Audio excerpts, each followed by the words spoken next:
187 అంతకంటే పైగా ఓవర్లు, 23 వికెట్లు and top it all there are no complaints. ఇది మొహమ్మద్ సిరాజ్ ఇంగ్లాండ్లో క్రియేట్ చేసిన చరిత్ర. మొహమ్మద్ సిరాజ్ ఇప్పటిదాకా ఇండియాకి సెకండ్ సీనియర్ బౌలర్గా ఎంత పేరైతే తెచ్చుకున్నాడో, నిన్న జరిగిన ఓవెల్లో తాను చూపించిన బౌలింగ్ ప్రదర్శనతో ఇండియాకి టాప్ బౌలింగ్ పర్ఫార్మర్గా నిలిచిపోతాడు. He will always be remembered in India's history books. ఓవెల్లో ఇండియా గెలవడానికి ఎన్ని ఛాన్సెస్ అయితే ఉన్నాయో అంతకంటే ఎక్కువగానే ఇంగ్లాండ్ ఫస్ట్ 3-4 డేస్లో డామినెన్స్ చూపించింది. కానీ ఎక్కడో ఒక చోట టీమిండియా కెప్ట్ బిలీవింగ్. ఆ నమ్మకాన్ని లాస్ట్ డే తన ఫోన్లోని క్రిస్టియానో రొనాల్డో వాల్పేపర్తో ప్రూవ్ చేశాడు మొహమ్మద్ సిరాజ్. మ్యాచ్ అయిపోయిన తర్వాత ప్రెస్కి చూపిస్తూ ఎలాంటి వాల్పేపర్ పెట్టుకొని తాను రోజంతా he kept believing in himself అని చెప్పుకొచ్చాడు మొహమ్మద్ సిరాజ్. సిరాజ్ గురించి ఒక చిన్న ఫ్లాష్ బ్యాక్ వేసుకుంటే మాత్రం హైదరాబాదులో పుట్టి పెరిగాడు. వాళ్ళ నాన్న గౌస్ ఆటో డ్రైవర్. ఖాజానగర్ ఇలాంటి ఏరియాస్లో ఎర్లీ మార్నింగ్ లేచి ఆటో నడుపుతూ తన కుటుంబాన్ని పోషిస్తూ వచ్చిన మనిషి 2020లో హఠాత్తుగా ఊపిరితిత్తుల సమస్య వల్ల ప్రాణాలు కోల్పోయాడు. ఇక్కడ బాధాకరమైన విషయం ఇంకొకటి ఏంటంటే, అదే టైంలో మొహమ్మద్ సిరాజ్ ఇంట్లో లేడు. He was in the tour of Australia తన ఫస్ట్ ఓవర్సీస్ టూర్లో విరాట్ కోహ్లీ తన బడే భాయ్ అని చెప్పుకుంటాడు. తన బడే భాయ్ విరాట్ కోహ్లీ ఇచ్చిన కాన్ఫిడెన్స్తో ఆస్ట్రేలియాకి ట్రావెల్ అయ్యి ఆస్ట్రేలియాలో తన సత్తా చూపిస్తుండగా ఇక్కడ హైదరాబాద్లో జరిగిన విషాదం వల్ల he could not even travel back home. అప్పట్లో కోవిడ్ ఎంతో కొంత పీక్లో ఉన్న మూమెంట్ అది. అండ్ టోర్నమెంట్ అయ్యేంత వరకు there were travel restrictions. So వాళ్ళ నాన్నని ఆఖరిసారి కూడా చూడలేని పరిస్థితి.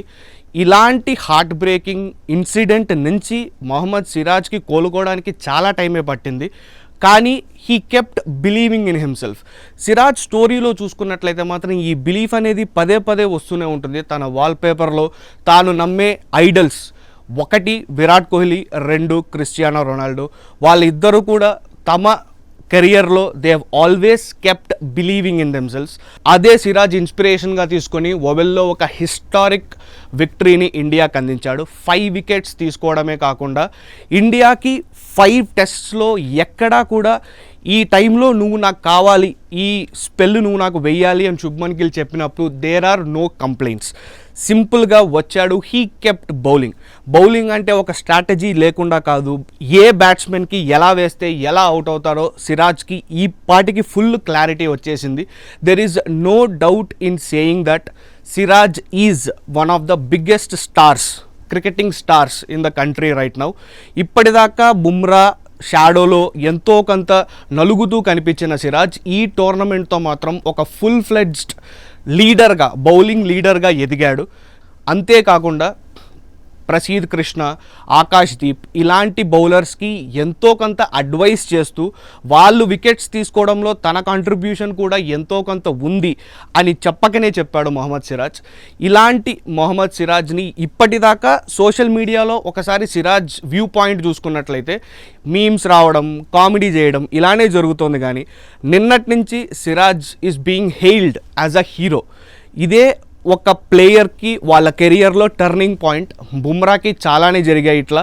సిరాజ్కి మాత్రం ఈ ఒక్క moment, the moment where he stood up. Press కాన్ఫరెన్స్లో కూడా ఇండియాకి ఆడేటప్పుడు నేను ఇంకేది చూడను అని పదే పదే చెప్పాడు. చెప్పడం వేరు, చేసి చూపించడం వేరు. సిరాజ్ ఓవెల్లో చేసి చూపించాడు. That is why he will be the leader of this bowling pack for years to come. బౌలర్లు ఎంతమంది వచ్చి వెళ్ళినా సిరాజ్ మాత్రం అక్కడే ఉంటాడు, అక్కడే నిలిచిపోతాడు. ఇంగ్లాండ్ బిఫోర్, ఇంగ్లాండ్ ఆఫ్టర్ అని మొహమ్మద్ సిరాజ్ క్రికెటింగ్ కెరియర్ గురించి మనం మాట్లాడుకుంటూనే ఉంటాం. మొహమ్మద్ సిరాజ్ బౌలింగ్ ప్రదర్శనపై మీరేమనుకుంటున్నారు? Please share with us in the comment section.